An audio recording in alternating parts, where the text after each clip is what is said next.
Optimism for the next 100 days. Last night, President Obama talked about the challenges facing the nation during the first part of his presidency. He thanked the American people for their patience and offered hope for the future.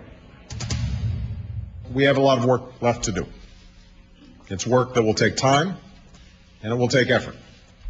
But the United States of America, I believe, will see a better day. We will rebuild a stronger nation. And we will endure as a beacon for all those weary travelers beyond our shores who still dream that there's a place where all this is possible. A hopeful message from President Obama. Also an admission there is still a lot on his plate. The economy, healthcare, Afghanistan, we could go on and on. But joining us now to talk about all of these challenges, Michelle Bachmann, Republican Congresswoman from Minnesota, and Democratic Representative from Pennsylvania, Joe Sesta. Good morning to both of you, and thanks for being with us. Listen, Joe, I want to begin with you. What was this press conference really about last night? This was that for me, Heidi? I yes. Came here? Yes, absolutely. I think the president wanted to go out to the public and give transparency and give his imprint on what had been accomplished. And I'd have to give him a very good for two primary reasons. One, he began by recognizing national security begins at home. And so he addressed the economic challenges that we had in the midst of a crisis. And you can already see by reports today that because of the tax rebates in his economic stimulus bill that just went out, that family household spending has increased this year, and the yields on the bond side have actually come down. Second, national security overseas. I'm sorry. So you think if you had to choose that press conference last night, Representative Sestak, was about the economy? Absolutely. The most important issue here is our economy. But he had to say, okay, the ship of state is starting to steady up in this storm. Where are we going to take it as we retool our economy in healthcare, in our energy, and in our education, while addressing national security overseas by a strategy of engagement? Those are the big changes and what needs to be done. All right, Representative Bachmann, what did you think the press conference was about last night? Well, it didn't seem to me that the conference was about the economy. Very few questions were asked about the economy. That's what is uppermost on people's minds. What people want to know is, with the extraordinary ramp up in government spending, how will this be paid for? People are nervous. They know that taxes will necessarily have to increase. As well, they're very concerned about the inflationary aspect. If government is printing worthless money and adding to the inflationary spiral, people know that that will reduce the value of their dollar and they won't have as much purchasing power.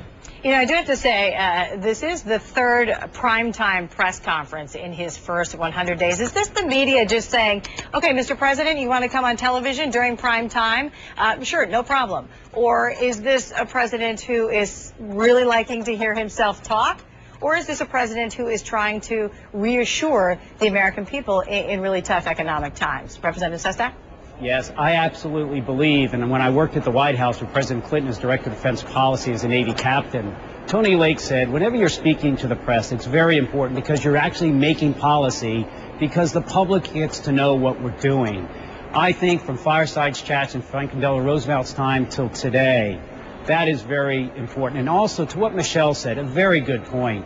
The president also has to start to answer the question that once we're through this immediate economic crisis, how are we going to go back to a pay-as-you-go government like we voted for in the House yesterday? She's got good points. In addition to that, how can we, which I think you can only give a C to, he tried, but we in Congress have to do more, do it in a bipartisan way. And reconciliation is not the way to do it. Representative Bachmann, why so many press conferences in prime time? Well, the Obama administration is requesting them, and it was interesting. I had heard Dick Morris last evening say that President Clinton also had requested numerous press conferences and was turned down by the national media. But it was apparent to me that press conferences are so different now than they were with previous presidents. It was almost a food fight with previous presidents where reporters would jump up and down and the president would recognize them. There is no jumping up and down with this White House. It is almost a hypnotic press corps.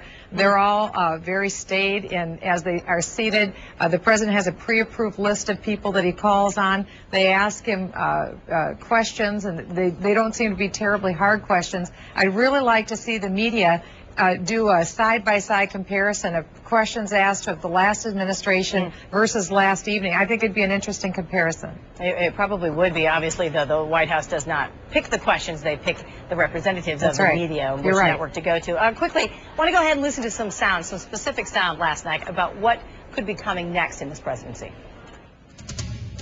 You can expect an unrelenting, unyielding effort from this administration to strengthen our prosperity and our security in the second 100 days and the third 100 days and all the days after that. So we will start to see some of the results of his decisions that have been made in the next 100, 200, 300 days. A lot of these things really haven't made an impact yet. Do you think the honeymoon is over? I mean, what is the number one thing he should be focusing on now as he moves forward? Representative Sestak.